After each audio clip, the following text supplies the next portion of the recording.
Good evening, good morning, good afternoon, whatever time of the day you're listening to this. Hope you're all good. Welcome back to the Work Smart Club.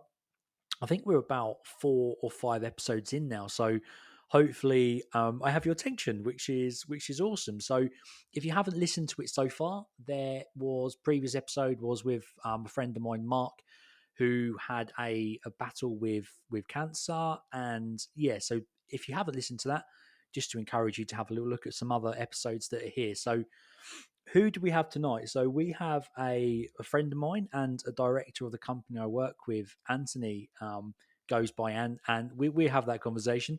But yeah, really good guy. And the reason I've got him on tonight is I first saw him when he was doing a shout out at work, and where we addressed the whole company and we go through some bits and bobs. And his energy, his enthusiasm, just to life and to work was something I stood there and thought, I need to get to know this guy. So, um, yeah, I will introduce him. Anthony, Ant, how are you? You okay?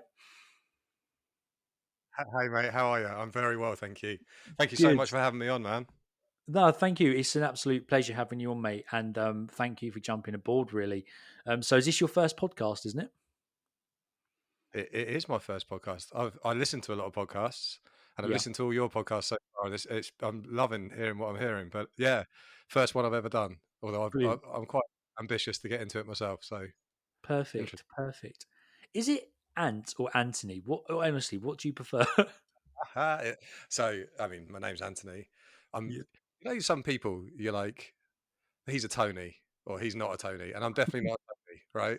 So, Yeah. kid, we used to watch Grange Hill, and there was a kid on there called Ant Jones, and I'm pretty sure that's how when I was like, oh, you can call yourself Ant. So I Yeah. decided that would be that's what I'll go by. And there was a point in my professional career where I Yeah. was like, I used to not have Anthony at my email. I used to be like, it's a bit, you've got to have Anthony because Yes. that's your official name. And then one day I was like, I just want to be called Ant. So just yeah, Ant. That's it, Ant. Ant. We go with Ant because I Yeah. wasn't too sure, and I even sent you an email, and I tried to when I even sent I had to search your email part, and I was like, oh, he's got Anthony on his email bit. Um, so yeah, I thought I'd just bring that up. So yeah, Ant, welcome to the podcast. Thank you for coming on. Um, we do a little icebreaker at the beginning, just to kind of get the to get you relaxed and get you chilled out on the podcast. So, what I would like you to do, as I know I've sent you a little bit of prep, so what I would like you to do, so your last meal ever you're going to have, and it's got to describe your personality. You got to do 3 courses. Um, yeah, what did you come up with, and why did you choose them? I love this question. It's a brilliant question, mate. Thank you.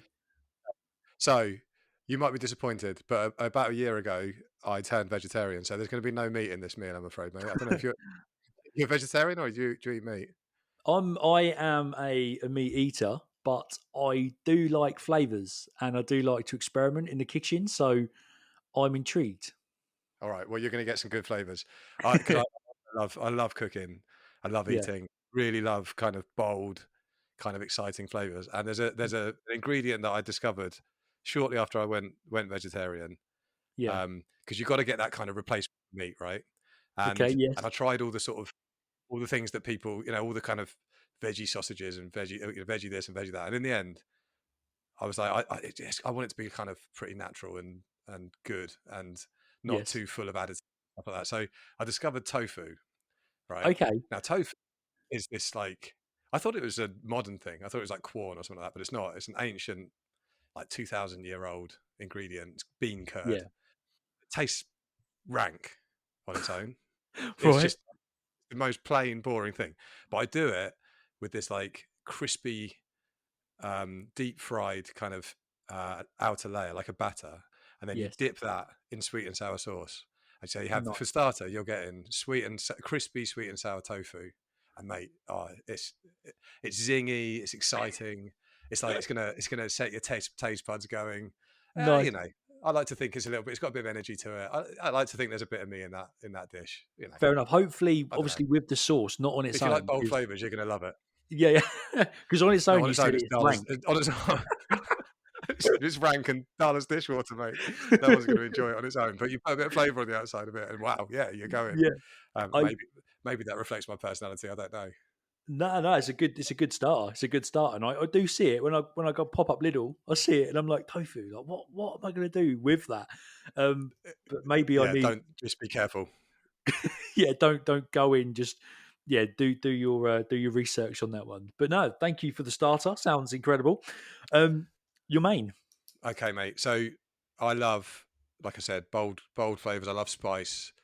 Um, and the one thing that I really miss after going vegetarian yeah, was um, the sort of, I used to do this prawn pathia, like a curry. It's a sort of sweet and sour. Again, love sweet sour flavors. It's a sort of yeah, sweet and sour curry made with tamarind, and obviously it had prawns in it. And I cook it myself. It's like my specialty curry that I do. I do it every Friday or lots of Fridays. yeah, And for the best part of 12 months, I just couldn't do it because I couldn't find something that replaced the prawns. I was tried it with like cauliflower and all sorts of different things. yeah. Then one day I was like, mushrooms. So I did whole mushrooms in this curry, and wow, Yes, boom! And yeah, again, right, really exciting flavors, but quite a humble dish. yeah, A curry. I like to think it sort of knows its place. It knows what it is. It's kind of, it's an every person food. A curry, yeah. but it's full of flavors and it's exciting. It's sweet. It's a bit of a celebration. So Nice. there you go. That's my main course. Sounds a great main. I think mushrooms are underrated. I think with the kind of the switch to vegetarians, you can when I make a stroganoff, I love a mushroom stroganoff, Oh, and mate, beautiful. it's incredible. And I get some like low fat no, I can't remember is it creme fraiche, yeah, low fat creme fraiche, Mm, and literally just have them quite whole the mushrooms, and it feels like a meaty dish. yeah, So yeah, I like the mushrooms have saved my life. yeah, I bet. I love the bold flavors, and already it's linking to from what I know of you in terms of being excited, being bold, and yeah. So I'm liking what I'm hearing. You are creating a dish around you, so thank you very much. What are you Well, going for? the other thing I guess that's part of the whole. I suppose the other thing before we move on to it, the other thing that Cool. I thought kind of related it back to me is like the reason why I went vegetarian. The primary reason was Mm, because I wanted to be kind and to yes. not, to do no harm. And so I guess that is part of my kind of central values. And so I guess these are dishes that they're exciting, they're fun, but they also kind of speak to that sense that I don't want to do any harm Yeah. personally. That's a personal choice. Right, Go for it. pudding. So if you Mushrooms. spent any time with me, no, no, it's no mushrooms and no tofu, but there is a lot of coffee because if you spent time with me, you'd know that I drink coffee like it's going out of fashion, right? Black Yeah. coffee Yeah. is my absolute jam. So Nice. this is tiramisu. It's just tiramisu. Okay. I love this. I love this dish, and I'd probably It's have an espresso martini with it as well, or something like that, just because on the just a bit side. more coffee. Yeah, why not? Just yeah, double coffee, double coffee. Nah, do you know what? That sounds nice, mate. That sounds nice. And yeah, I think coffee. I find from myself, I'm on a little bit of a health kick at the moment, and I look in the cupboard. I'm like, oh, what should I have to eat? And I'm like, oh, do you know what? I'll just make a coffee. It's Mm, like I'm getting a little sugar kick from a little yeah, there sugar you in go. there, and Yeah, yeah, I'm with you on that one. Especially like when you go on holiday and you can sit in a coffee shop, right, and just chill, just chill with a cup of coffee. yeah. I mean, Um, yeah, I see coffee as a real like it's like it brings you together. It's a bit like tea. Lots of people drink tea to bring each other together. To sit down, take a break from the day, have a yeah, coffee. And for me, me and Mish, my wife, we will take breaks during the day to have a coffee together. It's like a sort of it's a moment in time, and it's an important thing for me to make sure I've always got. And it has to be decent coffee as well. I'm not scrimping on yeah. coffee. It's got to be good coffee. I think, yeah, with the taking time out, and this is. I remember having a conversation with you before we started the podcast and that, and I think taking time out is important to just reflect a bit, right? Absolutely, I think it's you're this is about work smart, and for me, one of the main things you need to do to work smart is to make sure you're not always working. You've Yeah, got to take time out because you're not doing yourself any favors by literally working your fingers to the bone. You're going to yeah. get to a point where you're burnt out, so you've got to stop, take time Taking out. time out. Yeah, I like that. Like that a lot. So thank you for your meal. I will be round soon for that. Um, so Work Smart Club. Thank you again for coming on, matey. So where did it all start for you? So you left school. Tell me a little bit about where. So for me, I left school at 16 and left on GCSEs. So for you, what was your path and when you got into your first job? Okay. So, I mean, I stayed in education all the way through to university. I'm one of three boys. Yeah, So I'm the middle child, which I yeah, think is where my sort of sense of kind of I always had to be the showman and I was always like trying to distinguish myself between these. I tell you, yeah, my brothers, my older brother is an MBE. My younger brother is a published poet. I'm like yeah, I spent my whole life trying to kind of live up to one or other of my two brothers. They're amazing people, but and you yeah, know so I sort of I spent my entire life, I guess, trying to distinguish myself from these incredible humans. yeah. Um, and my mum and dad are. Yeah, I've had a charmed life, mate. I've got Yes, lovely mum and dad, the absolute epitome of kind of hard work and great role models and all those things. And yes, my father worked with the founder of Holiday Extras, the company we work for. yes, Um,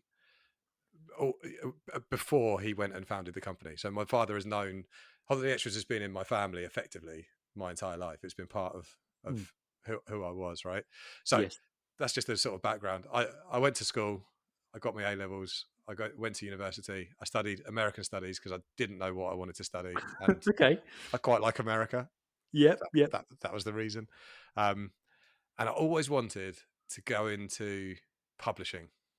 Mm, I wanted to either be an editor or a kind of anyone that wants to go into publishing normally just wants to be a writer, but they haven't said it or they haven't done it. And so I yeah. wanted to go into books. I wanted to be something in the publishing industry. Okay.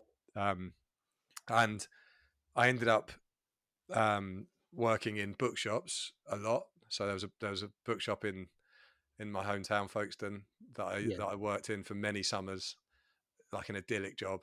Just yeah, it's just everything you thought working in a bookshop would be like. It's kind of if you're a bookish person, yeah. it was a great place to be. They're And very relaxed, aren't they? I ah, find like beautiful. you just walk into, and I used to go in to a bookshop in Folkestone on my lunch break, and when I worked in Folkestone town, and literally it's just quite nice to walk around. Yeah, they're just lovely places, aren't they? And the smell of a Mm, bookshop is just, I don't know, it just brings calm yeah, immediately and peace. So I always wanted to. So I worked in these bookshops. Always wanted to get into publishing. yeah, Um, when I went to university, I sort of stayed on and got a job in a bookshop up in Leicester, where I went to university after. So I stayed on after there and lived in Leicester. Um, but I hated Leicester, and How and then come? What was about Leicester you didn't like? well, so as I said, I was brought up in Folkestone, down on the southeast coast, where I think you were as well, and Yes, something about Folkestone.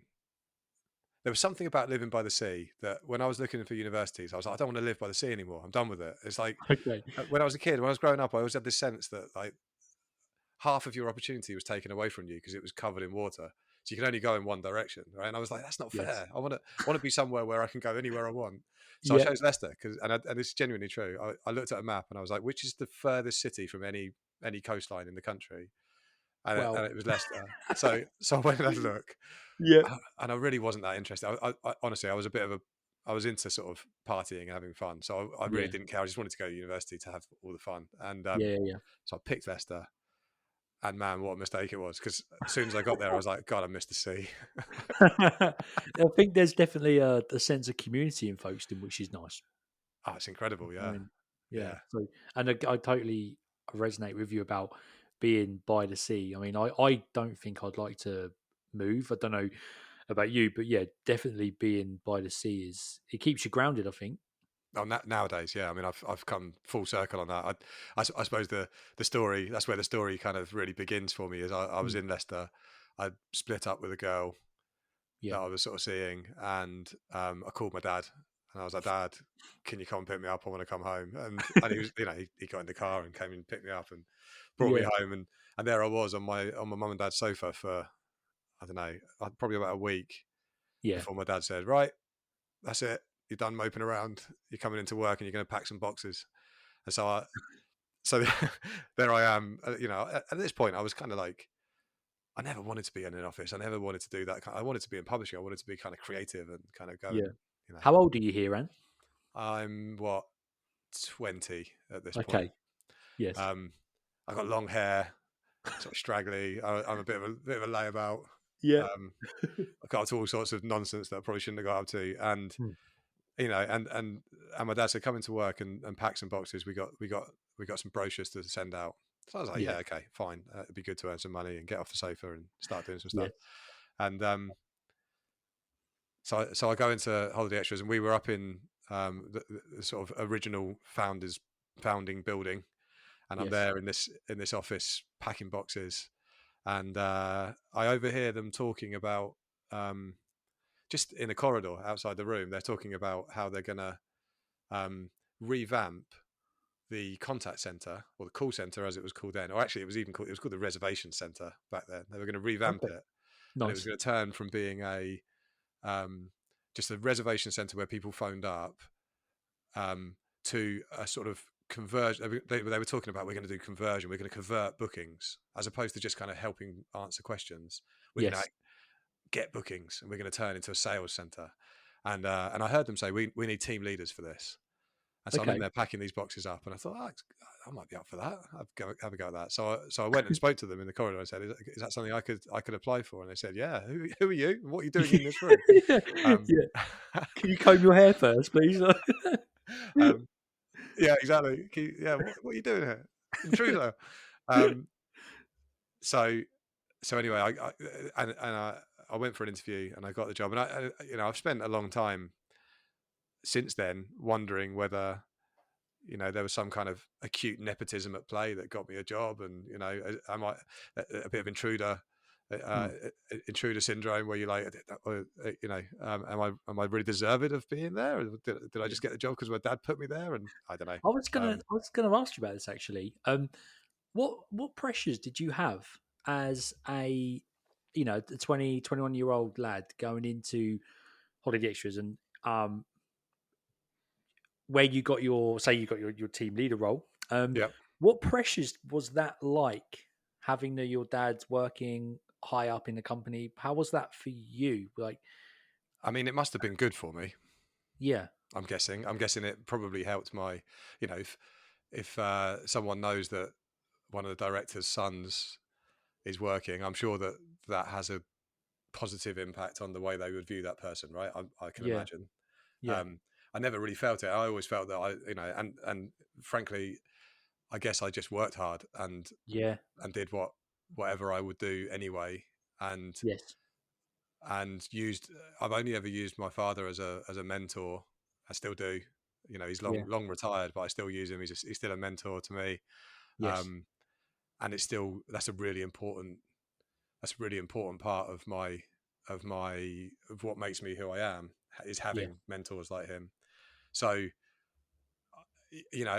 I never felt pressure in terms of a pressure to perform, because I yes, always felt like I would just do my best anyway, and exactly. hopefully that would be good enough.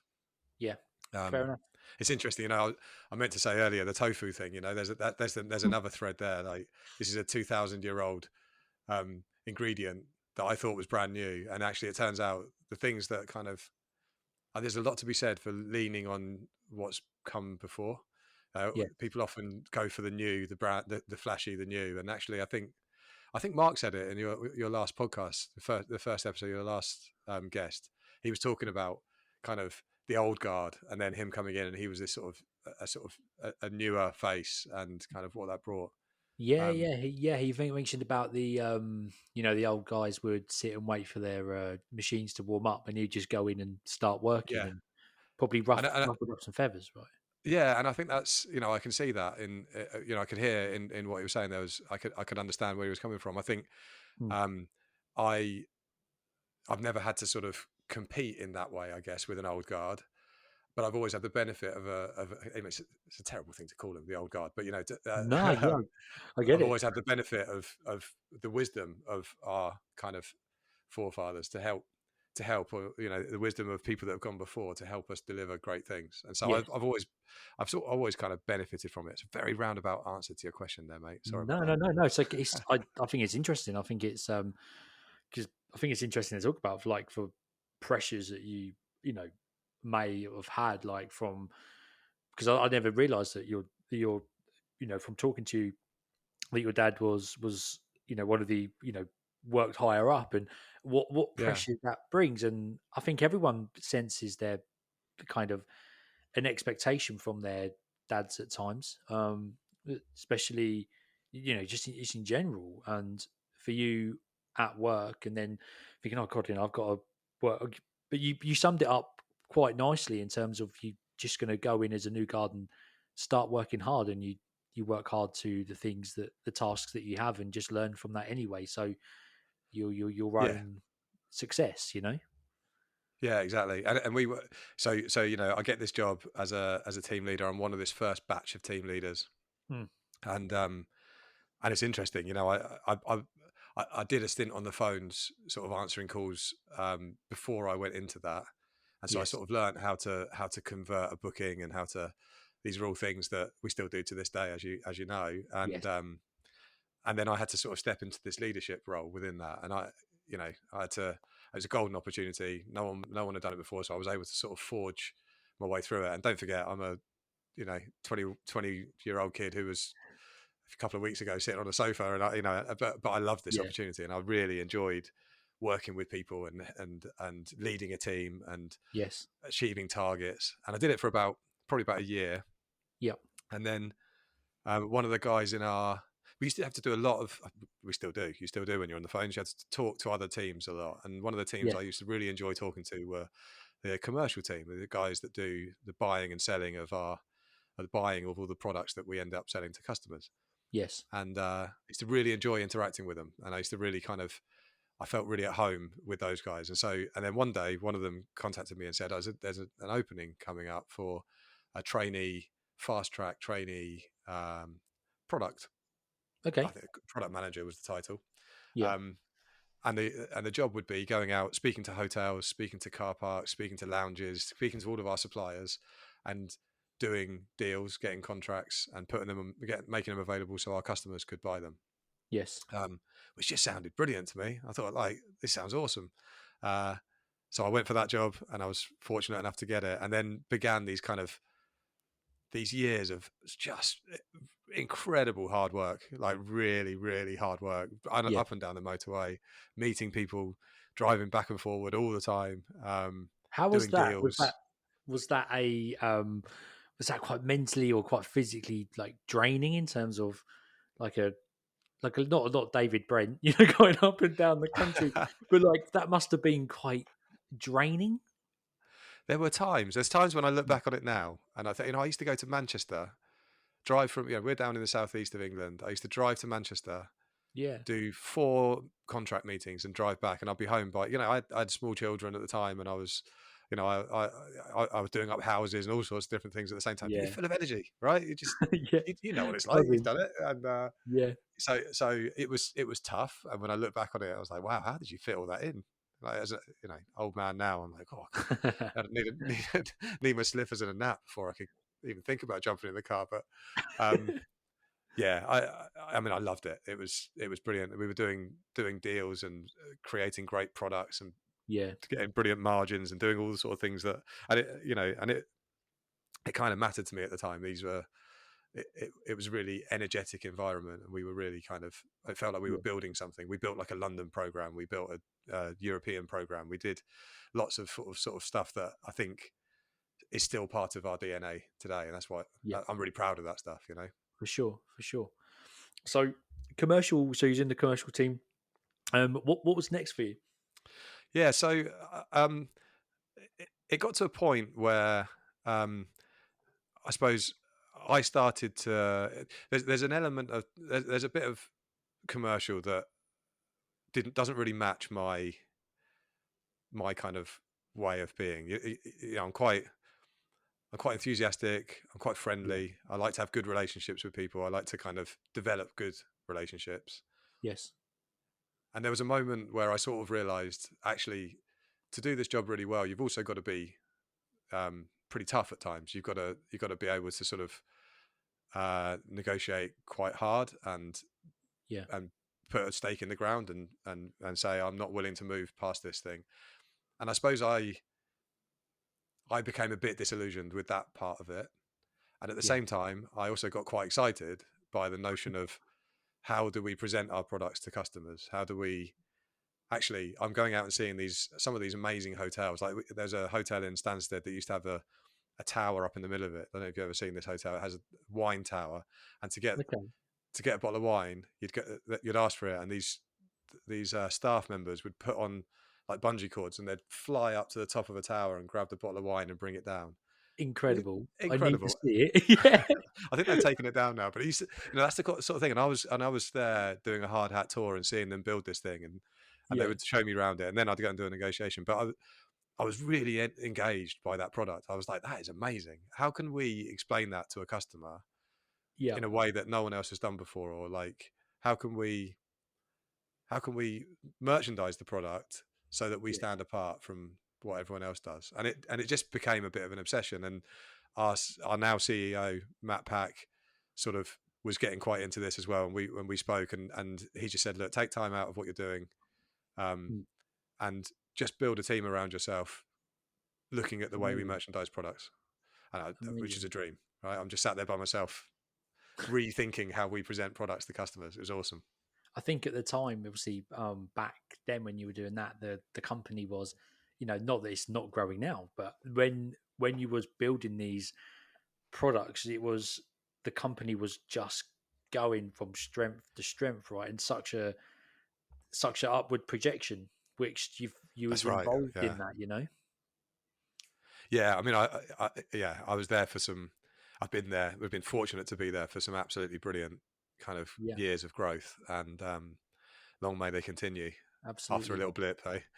Yeah, But 2020. well, yeah, it's hard to grow when no one can travel, right? Yeah, Um, for sure. but yeah, so I'm there, and I'm on basically on my own, thinking about how we can present product, and I start thinking, well, the internet is coming a long way. You can now create video pretty easily. Mm, You can put video on the page. You can, we could, instead of taking the photographs that a hotel provides us, why don't we go and get our own? Um, Instead of writing, this hotel is 5 miles from the airport, why don't yeah, we show show it. it in some way, and do something different? And so I just had these few years of absolutely lots of fun, just putting stuff on the page, seeing if it Yeah, worked, working with some phenomenal people that we met externally. Again, going back um, mm, to that kind of wisdom of who's come before. Some of the people that we worked with were kind of, and people I still work with now, and I've got a huge amount of respect for yeah, people who are ex kind of ad agencies who have yeah, reached the end of their life within the ad agency world, but then gone and set up freelance agencies. And we absolutely worked with as many of those people as we could, because mm, they really took the time to understand our products, and I loved working with them. I loved briefing those people. I loved getting great work out of them. Loved yes. helping them realize this stuff. I'll tell you what's interesting. The transition period between throughout how the internet just took off and then, as you say, as things start to develop, technology gets better, you can show videos on our pages and what have you. How was that transition like how exciting was that? Yeah, it was pretty exciting. I mean, I remember, I'm going to really show my age now, mate. I remember, I remember when I was still doing the commercial stuff. I remember asking if it would be possible to get an email account, because Okay. I'd seen people were starting to communicate with email. And I was like, is it possible I could get an email account? And my boss at the time said, well, let's get one between us and let's see how it goes. And Well, so we shared an email account for a bit, and then eventually we got one each. But so I've seen it. I remember our first, and I was there. I remember seeing our first website on a screen. I mm, remember we built one on a Nokia WAP phone. I remember seeing that and being like, "This is the future." And I yeah, remember SMS coming out. So I'm privileged, I guess, to have been on the wave as we were riding each of those different yeah, things. And I think for me, this latest kind of, and we're still riding it now, this kind of sense that you can put a video, you can shoot a video and have it on a web page, then customers can be seeing it within seconds. Yeah. I, I think you sort of take it for granted how amazing that is, but it's incredible. To create, even things like this tonight, and Exactly. Yeah. in the next few days, this is going to be out, and people will be listening to this, and it is quite mind blowing, I must say. It really Um, is. so, so what was next? What was the progression for you? So there came a point where, as always happens in business, various different people left, and kind of, Yeah. things sort of settled after various different changes, and you go through waves of change, and Yes. there came a sort of vacancy in head of, well, effectively head of marketing. Hmm. Um, we tend not to call a single function at Holiday Extra as marketing. We have, um, we sort of spread it out into quite a number of different teams, but in Yes. any other business, it would be called head of marketing. And I suppose, partly through necessity, partly through sort of, me being amenable and hardworking and willing to take Hmm. it, I sort of just moved into this head of marketing role, Yes. which over time has ended up morphing into what I am today, which is, associate director for brand. Hmm. So responsible for pretty much everything that goes on the page, or in front of customers in any way, be that TV adverts that we did, Yeah. a couple of years ago, or whether it's content that goes on a page or emails that go out or whatever. So there's a sort of thread that runs all the way through it. There's this thread of kind of creativity, hard work, consistency, all those kind of things. Um, but I've definitely had the benefit of being in lots of different places along the way. Yeah. You know, One thing. I did customer service for a bit. Yeah. I sorry, I've really just interrupted you. Then one thing I really wanted Don't to worry, ask. mate, not at all. Yeah, one thing I really wanted to ask is that, so you did you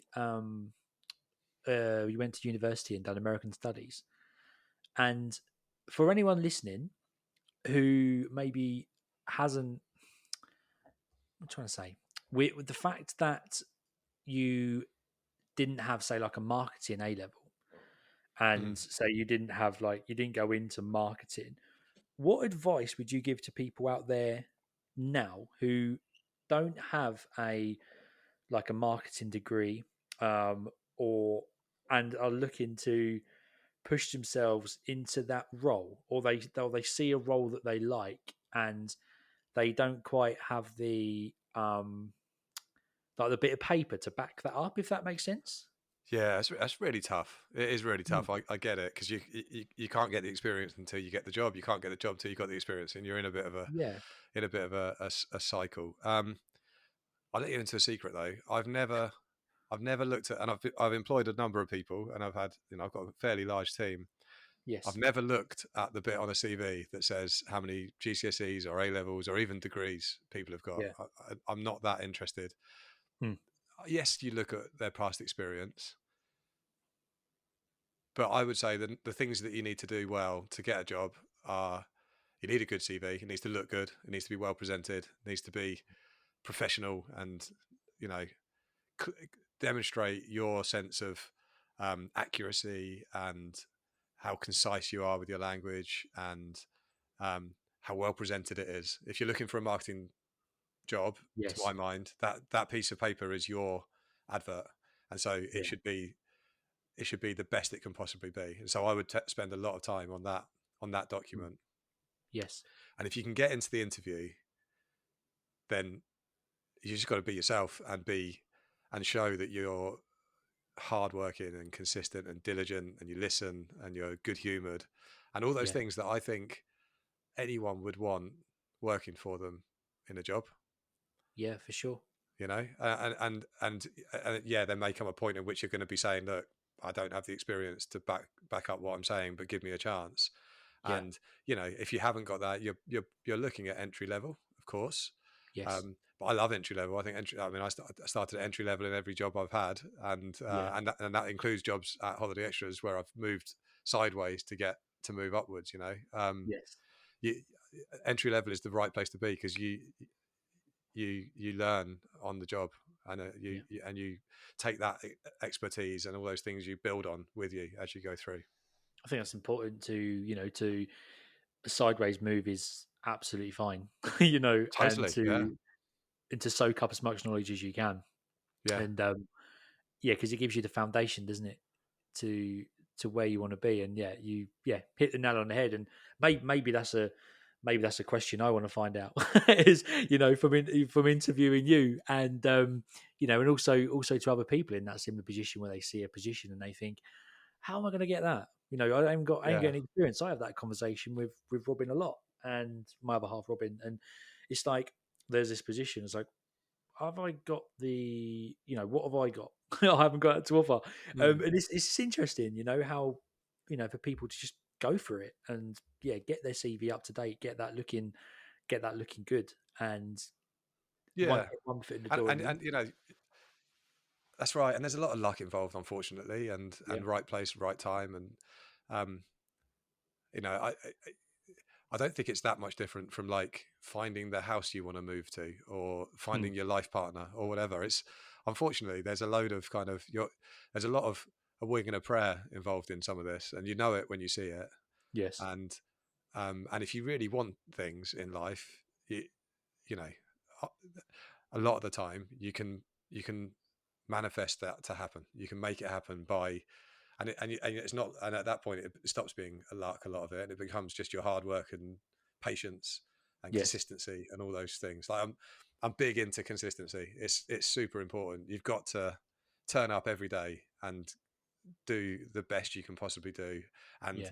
like I have these principles that I'm like I will take notes in every single meeting. I have a pen I use in every meeting. I have the same book I use in every meeting. I Yes. write notes in every single meeting I go to, and I'm like sometimes I don't look at them. I've got pages, books full of notes I'm never going to look at, but that doesn't matter. That is my consistency. That's what I do. Yeah. That's how I take in everything I'm being told, or that's how I remember stuff. That's how I've got records of it, and I learned Yeah. that from my dad. He still does it to this day. Honestly, Sunday lunch around my mum and dad's house is a blast with me and him and Yeah. old books. Everyone sat there with notepads taking notes. Yeah, it's not quite that bad, but yeah, No, that sounds good. It's really good advice. Really good advice. And yeah, it's for anyone listening. Yeah, take a notebook if you can. This is what I like about the Work Smart Club is that like you get these little nuggets of information of people, and with some stories that Nick said in the first one about becoming a team leader, and um, if you want the job, you need to put in the effort, and you need to research, and you need to put your best self forward, and little tips like this along the way to help you along that journey. It's this is why I love speaking to all kinds of people yeah, from all walks of life, man. So yeah. let me ask you a couple of questions. Your biggest success. What's been your biggest success within the workplace? I think building. It's quite hard to pick out a single thing. Yes. When I look back at what I've built, though, or I've been part of building, I've had all sorts of people with me along the way. But when I look at our website, or I look at how far our website's come, or last year, as you well know, mate, we put a TV Yeah. advert out. I think Oh yeah. I think it had some famous faces in the ad, didn't it? And Yeah. Yeah. and I sat there on, I think it was New Year's Day it aired, and I sat there on the sofa. I knew what Yeah. time it was going to come on, and there it was. I was sitting with my family, and the TV ad came on, and that was like, that was like almost tear inducing Yeah. I pride, get that. because that was like, wow, that was a lot of hard work that went into that, and we did a storming job on it, and we made a great ad. Yeah. Um, so yeah, things like that they're really fulfilling. They really You look do back on. make you feel I good. should drop a link actually when I when I pop it onto YouTube. I'll pop a link to the advert. So Definitely do. You can play Spot the Callan. yeah, you might see what I look like. But I'm on the website. But yeah, you might see us. But no, no, that was a great day. And again, one of those moments that you look back and you think, wow, like that Yeah, that was good. That was good. If you look back to when you was sharing an email to to um to what was able to be produced there. So yeah, yeah. amazing. I Um, mean, yeah, that day was the day that we filmed in the church. It's a special day for me as well. Sadly, the guy that there was a guy with us, a guy called Roger Baker, who's no longer with us. He died last year, okay. and he was one of those people that I consider a mentor.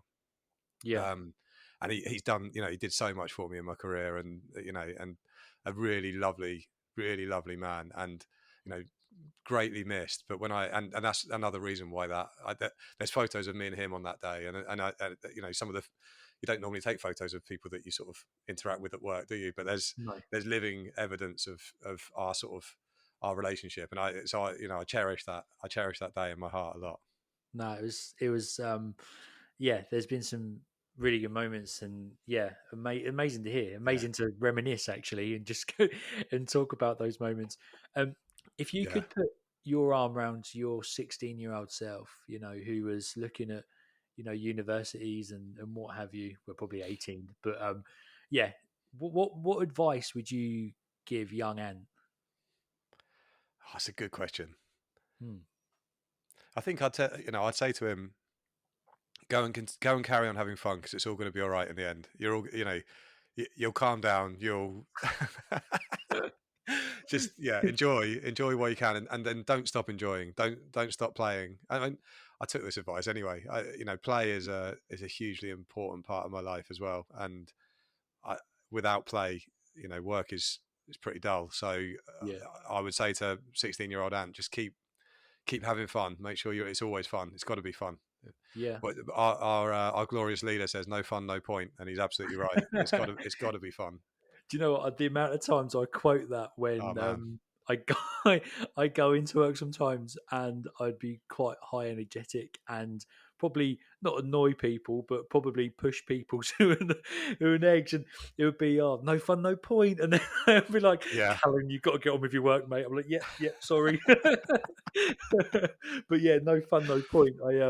Do you know the other thing I'd say to 16-year-old Ant, and again, 16-year-old or 17 or 25-year-old Ant has heard this a lot, but it bears repeating, and it's worth sharing with your listeners. Hmm, Is there's another guy that in the annals of Holiday Extras history, a guy called Tony Jones, who was a major general in the Second World War. He okay, he uh, he was responsible for one of the major events, the bridge over the River Kwai. He was kind of involved in this huge event in the yeah, Second World War, and he ended up working for Holiday Extras, right? He was my father's mentor, and Tony Jones used to say. That good news is never as good as you think it's going to be, and bad news is never as bad. And yeah, I repeat that to myself a huge amount. So when there's a global pandemic and everything looks like it's going bad, and don't get me wrong, things have been pretty bad at times. yeah, of It's worth course, just remembering, like, it's never as bad as you think it's going to be. And similarly, when you get a big win and you think you're riding high and you're feeling like the king of the north, just yes, remember it's not as good as you think it's going to be. And again, it comes back to another thing that I have to tell myself a lot about balance and making sure that you're kind of consistent and you're on a level, and like, sure, rise and fall along it, but just return to the level because that's really important all the time. yeah, and finding that level as well, really. Yeah, totally. It's super No, yeah. important. So, yeah, mate, it's been amazing talking about your career, and hopefully, I mean, there's probably going to be a lot of people at Holiday Extras when this does go out, and I'll post it, who are going to be listening, who are going to be intrigued, and people outside of Holiday Extras and people listening to the podcast is, you know, everyone's journey is different, and it's so interesting to hear about how someone got from A to B and what challenges they had along the way and what they learned. And I think you've shared some. I don't think I know you've shared some really good stuff about your journey and for advice for people to take on board, especially the CV, because there's going to be a lot of looking at the economy um, moving forward. There might be a spike in unemployment and people looking for work. And yeah, to get your CV up to scratch and to get it looking the best you can and go for them roles and push yourself is really important. I think people are going to really take that on board, and probably if you're not, go have a look at your CV now and just be like, right, where do I need to Totally, go improve do it. it? um, so, but yeah, Yeah. is there anything you wanted just to mention about your? I think we've touched on your current role, about what you're doing, what you're looking, and how it moves forward. You're within your existing role. Yeah, I mean, we're now in a state where I mean, we did a pretty major rebrand on our on Holiday Extras a couple of years ago. Mm, We sort of improved it immeasurably in terms of the design and the sort of way that we spoke to customers, and I'm super proud of where it is. And my job now is really to sort of enhance, always make sure that we're putting our best foot forward, making sure yeah, that we're always communicating well to customers, whichever channel we talk to them through. Um, mm, maximize the opportunity in PR, have great social engagement, yeah, convert customers when they come to the website. All those kind of things are a part of what I do. awesome. And I'm really excited by some of the things that we're about to, even in a global pandemic, Yes. we've been able to do some incredible innovation, and I'm really excited to put it out and let customers start playing around with things that we're working on. It's really, really Yeah. exciting. And some of the stuff I've seen looks really good, and yeah, it's going to be great to start sharing it out. And I think it's important, even when it feels like the world is standing still, people are still moving forward and progressing in their lives, and companies are still looking for ways to um, be. I'll never say the word intuitive. In it, I can't. That's going to be terrible on the podcast. But initiative, is that the right word? Do you mean initiative? Use their That's it. initiative? Is that what you're That's saying? it. Yeah. That's what I'm trying to say, and think of better ways and new ways of working.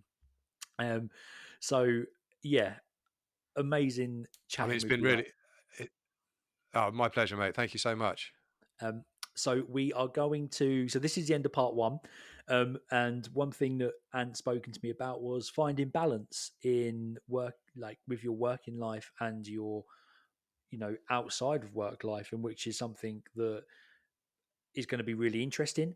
And people hopefully can again listen to Ant's advice or listen to what he has to say, and maybe look at their own lives and go, okay, well, am I working too hard here? Do I need to chill? Do I need to spend some time outside of work on some hobbies and things that I love?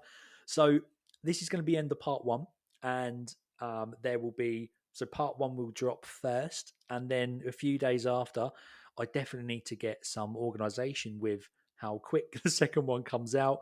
But yeah, this is again in its infancy, the Work Smart Club, and I'm excited to see where this goes. So thank you all for listening. Big thank you to Ant, mate, and I will see you in part two, and hopefully your listeners will be with us as well. Thank you very much. Take care.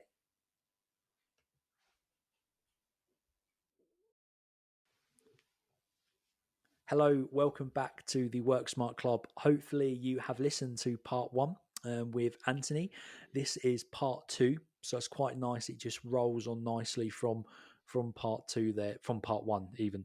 So, Anthony, welcome again. Hope the first podcast or part one wasn't too grueling for you.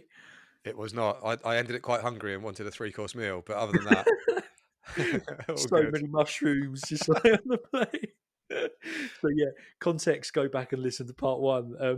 So yeah, so this is part two is about you outside of work and about you finding or discovering when you needed to work smart to find that balance between work, outside of life, and sometimes what I've found is that maybe some people are so hungry at work and pushing so much energy into their work, but actually to have that fulfillment in their life, actually it might be something outside of their role and what they do that they need to feel fulfilled.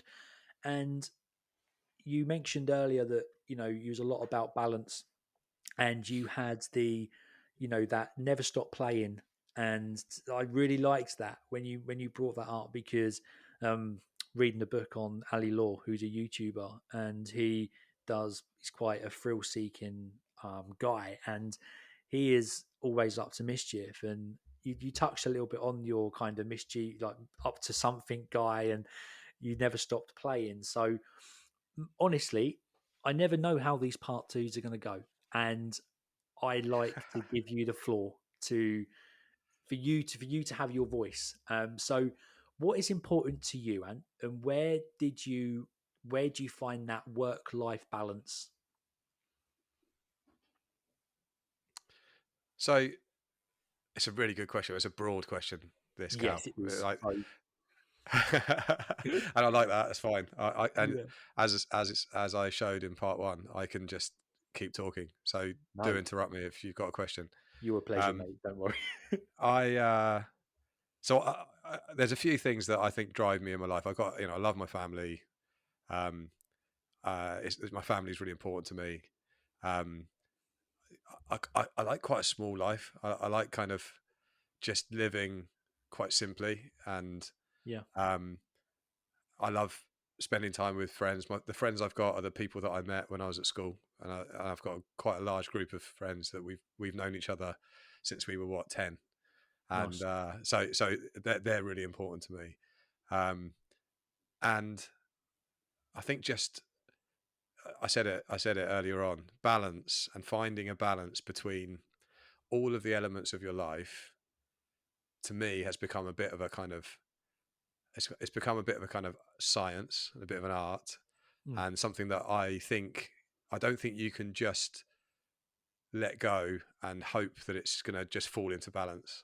I think you've got to always be nudging the scales one way or another, and you've got to look for signals in your own life that something's not right, something's not quite going the way it should, and listen to your brain, your body, your people around you, your environment, and make tweaks and adjustments. And that sounds really boring, but actually no, it's a lot of fun.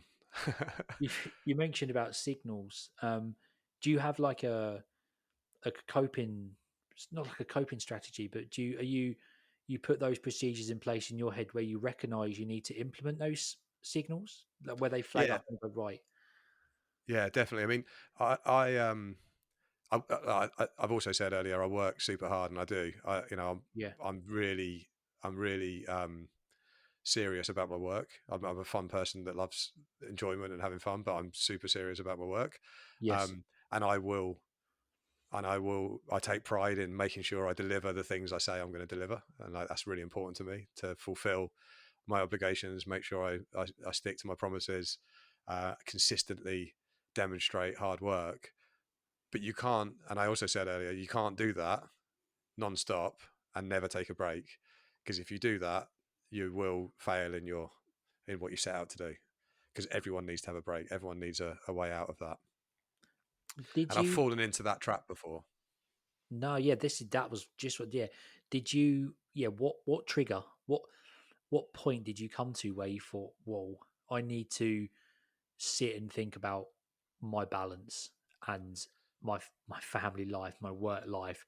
At what point did you sit there? Because this is obviously quite a important subject for you. So there must have been, when did this come ahead and you thought, okay, Do you I know need what? to There's do been a this. load of moments actually.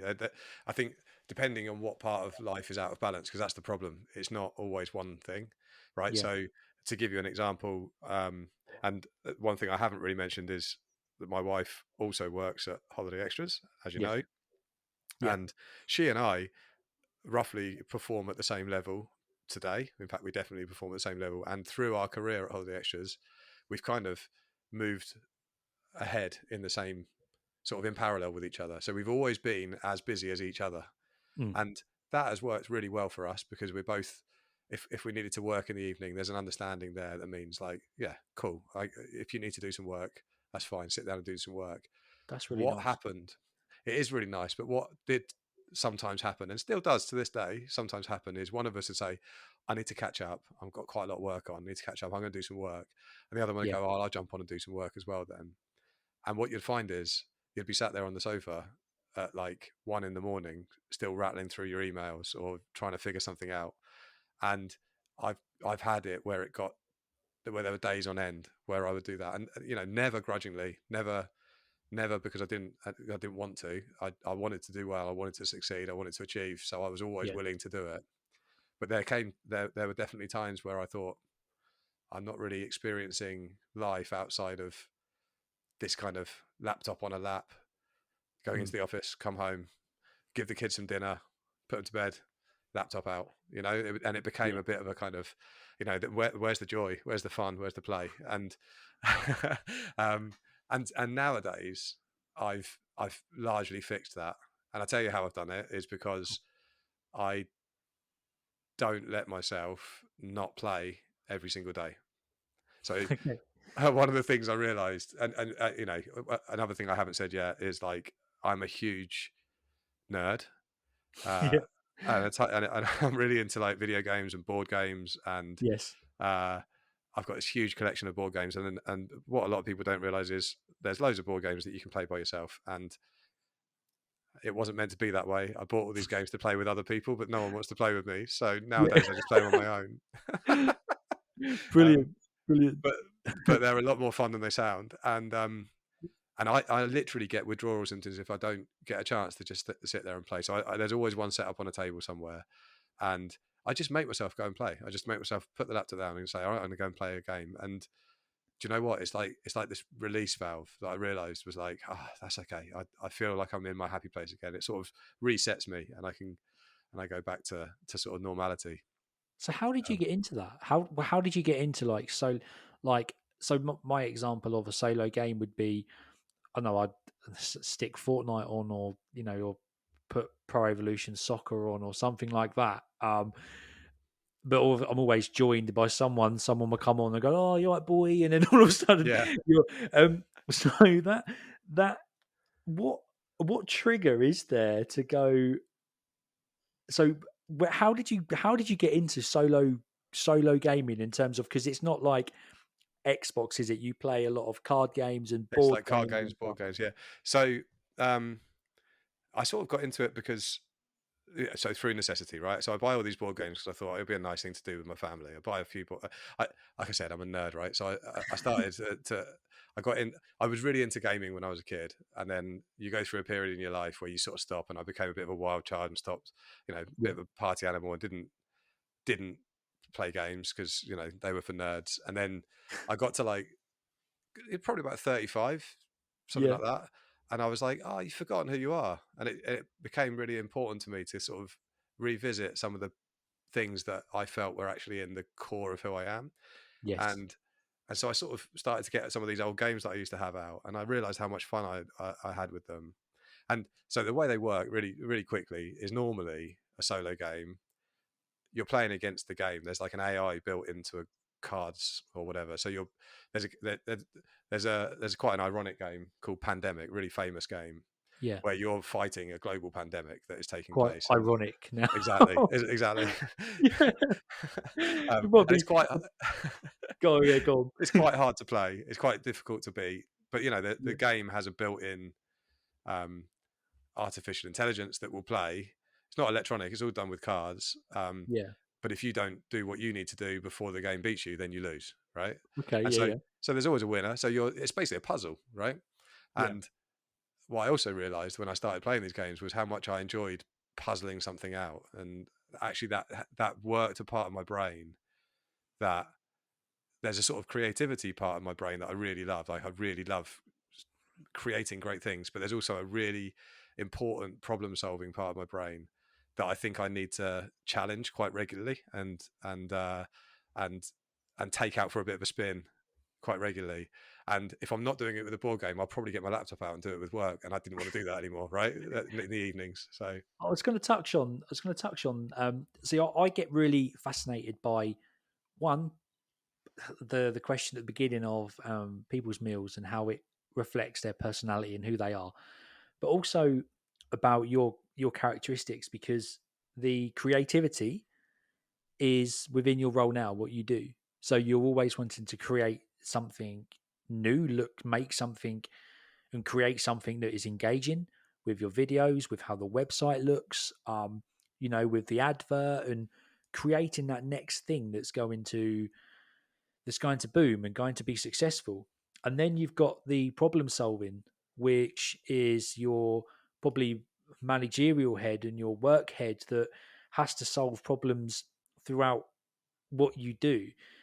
So with just in mm, general work, like problem solving at work, right? So you even take that back further in terms of how you got to your role now, because there's you wanted to be an editor um, within a within bookshops and what have you, but you found yourself in the career what you're doing, and I think there's a strong link between who you are and the job you're doing now, if that makes sense. Yeah, yeah, totally.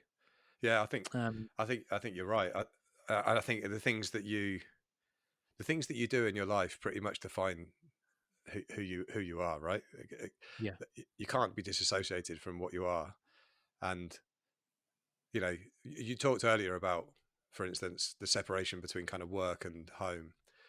And I sort of realized a while, and I don't know if it's just because Mish and I both work at the same place, but I sort of realized how actually it's all one life. Like, and it's your job to make sure that you're giving the right amount of stuff to each of those things. But yeah, the, the life that you've got is who you are.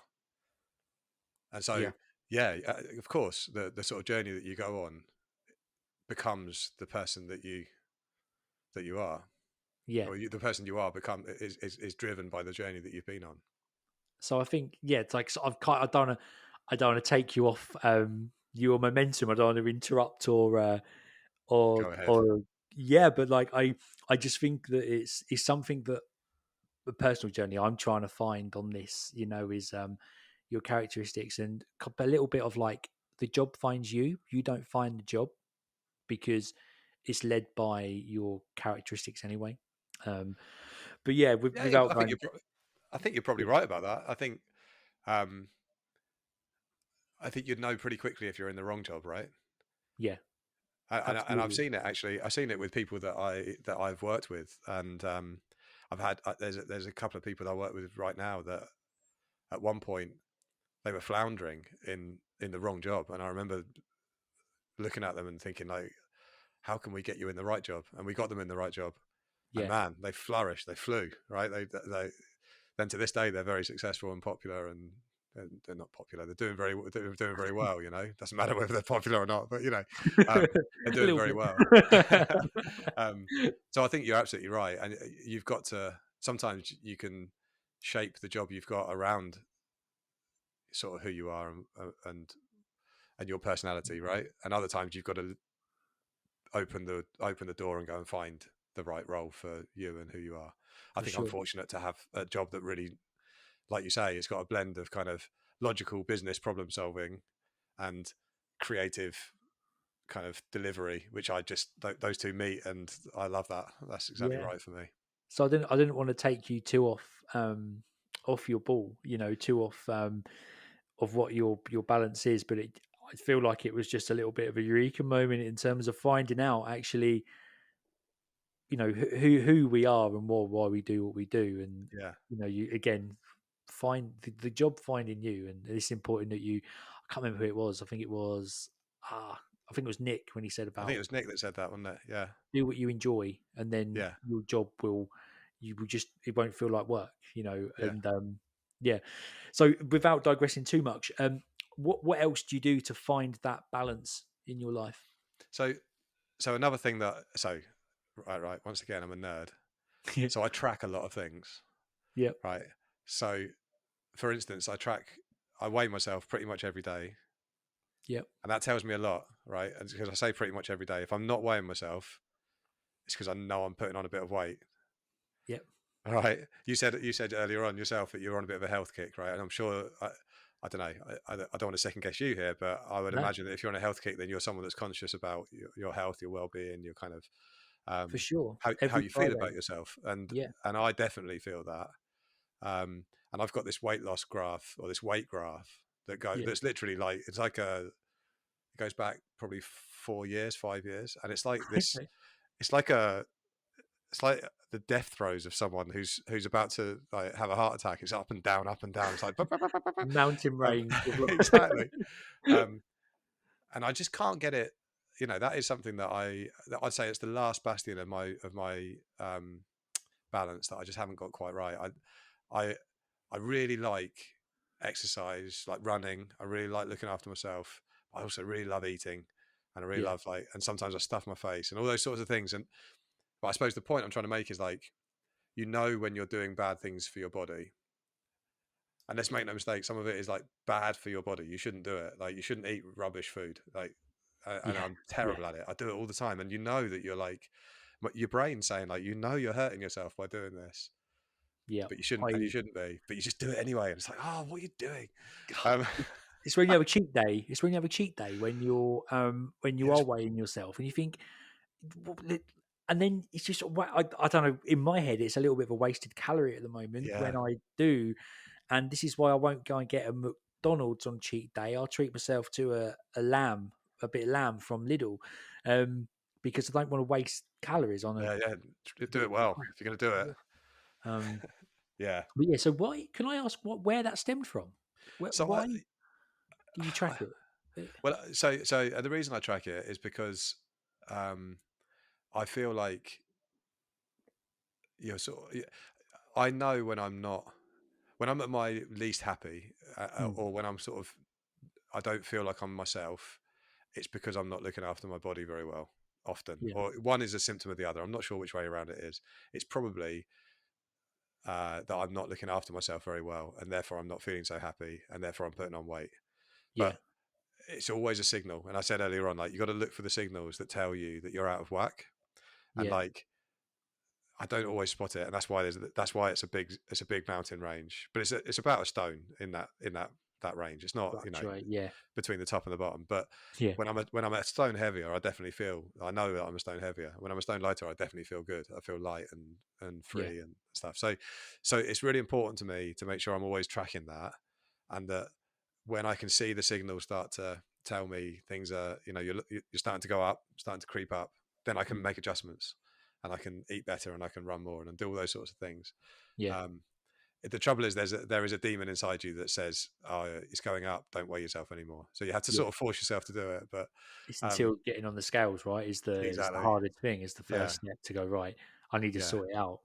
But I genuinely believe that like a healthy, healthy body, healthy mind. Mm, I do think, again, from a work smart club perspective, looking after yourself is, you owe it to yourself to look after yourself. And I'm a bit older than you.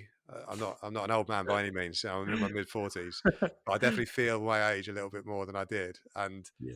And I realise how important it is to look after yourself. And like, Yeah. you don't just owe it to yourself. My boss right now said this to me a couple of years ago in a career review, and it really hit home. It was like, you owe it to Holiday Extras, you owe it to your business to look after yourself, because we want you on top form. So Yeah. if Yeah. you Yeah. if you're not feeling great, if you're not eating well, if you're not exercising well, if you're not getting out into the sunshine, you're not taking a break, you're not actually doing your job properly. And I Because was you're like, not. mind Yeah, blown. that makes Oh, sense. I was like, that's brilliant. Uh, Yeah. It's like, do you want me to pop that on my review? Like, but it's thanks true, for right? that. Like, yeah. It's true, right? You got to look after yourself. And so like, so I just make sure I've always got these kind of checks and balances. So like, if I can, there's a sense I can feel when I'm like, you haven't played much recently, and Mm, there's a sense I can feel when I'm like, you're not looking after your body very well. I said earlier on, I love reading, yeah. and then sometimes I'll go to bed at night and I'll just look at YouTube videos for days. Every night when I'm going to sleep, I'll be like, I'm just going to watch a YouTube video instead of reading. And I Yeah. had to like, what are you doing? Read, like always read. I'm always reading at least one book. And if I'm not, then it's a signal that something's not right, and I can go and adjust the system and get myself back into the sort of into that straight and narrow. Because I suppose what this all comes around to is that word I've said probably 5 times at least now: Oh, consistency. You can't be consistent if there's things that are spinning off the axis. Like, you yeah. have to get them back to the center and get back to normality. And it sounds really Yeah. boring, but it's not. It's like, it's important. I think it's just again, it goes. Yeah. If you look again, the concept of work smart club is, to work smart and to keep your healthy mind, healthy life, Yeah, and to look after yourself, especially these days with it's all out there in like how the media changes and like social media. It's we have to look after ourselves, and yeah, to yeah, keep that balance is key, absolutely yeah. key. And I've got stuff in my, there are areas in my personal life where I know people who are out of whack, and it's heartbreaking to see kind of, lives where people can't just get themselves into a place of balance. And yeah, and there's people I love that struggle with that all the time. yeah, And so there's another phrase I've heard used. That's It's probably a cliche, but it's like be the light. And sometimes I think it's really important to just show that you show your consistency, mm, and hope that others will follow that path, if it does anything to help people that you love to kind of see that consistency is key. yeah. You set an example as well, right, Yeah, for yeah, others around exactly you. right. So, Yeah. um, and it's been amazing chatting to you. Absolutely amazing.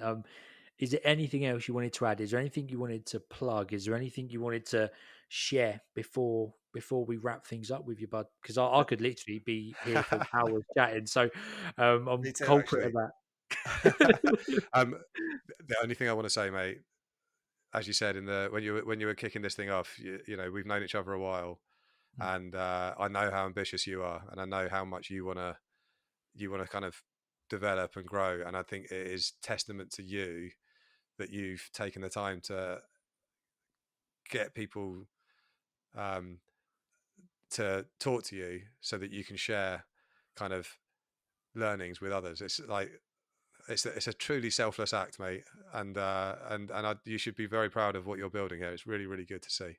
Oh, thank you. And I think that no, generally it's I it's probably the Work Smart Club is trying to touch on me in a way that to learn from other people and to learn about their journeys, and one to look at myself and also to for other people listening to look at themselves and go, what do I need to do, or where is it not going right for me? And um yeah, and hopefully people listening to each part one about work, part two about life, is all about finding balance and working smarter. So um dude, thank you, that's a really nice compliment. So My yeah, pleasure, mate.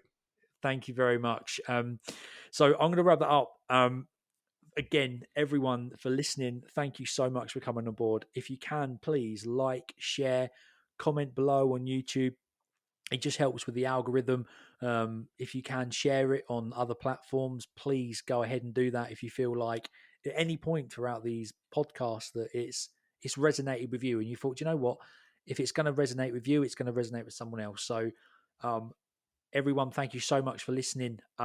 My next guest is a friend of mine, Carl, who is an artist, who works in Folkestone. He also works for Saga, and yeah, very funny guy, and yeah, looking forward to that. So just to kind of wet your whistles with that one. But thank you very much, Anthony. Thank you again, and yeah, stay safe, guys. And light is coming at the end of the tunnel. Take it easy. Goodbye.